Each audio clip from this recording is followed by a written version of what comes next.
उमापतिं सुरगुरुं वन्दे जगत्कारणं वन्दे पन्नगभूषणं मृगधरं वन्दे पशूनां पतिं वन्दे सूर्यशशाङ्कवहिनयनं वन्दे मुकुन्दप्रियं वन्दे भक्तजनाश्रयं च वरदं वन्दे शिवं शङ्करम् ॐ मृत्युञ्जयाय रुद्राय नीलकण्ठाय शम्भवे अमृतेशाय शर्वाय महादेवाय ते नमः। नमस्तेस्तु भगवन् विश्वेश्वराय महादेवाय त्र्यम्बकाय त्रिपुरान्तकाय त्रिकाग्निकालाय कालाग्निरुद्राय नीलकण्ठाय मृत्युञ्जयाय सर्वेश्वराय सदाशिवाय श्रीमान् महादेवाय नमः। ॐ नमः शम्भवाय च मयोभवाय च नमः शङ्कराय च मयस्कराय च नमः शिवाय च शिवतराय च ॐ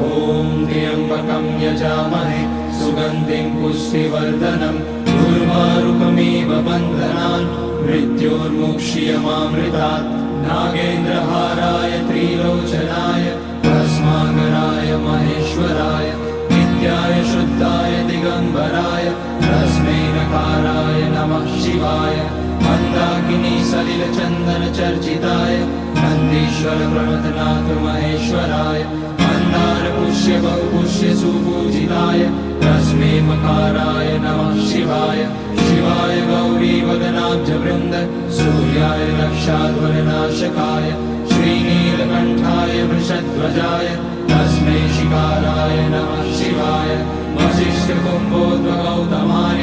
मुनीन्द्रदेवार्चितशेखराय चन्द्रार्कवैश्वानरलोचनाय तस्मै वकाराय नमः शिवाय यज्ञस्वरूपाय जटाधराय पिनाकहस्ताय सनातनाय दिव्याय देवाय दिगम्बराय तस्मै यकाराय नमः शिवाय पञ्चाक्षरमिदं पुण्यं यः पठेत शिवसन्निधौ शिवलोकमवाप्नोति शिवेन सह मोदते।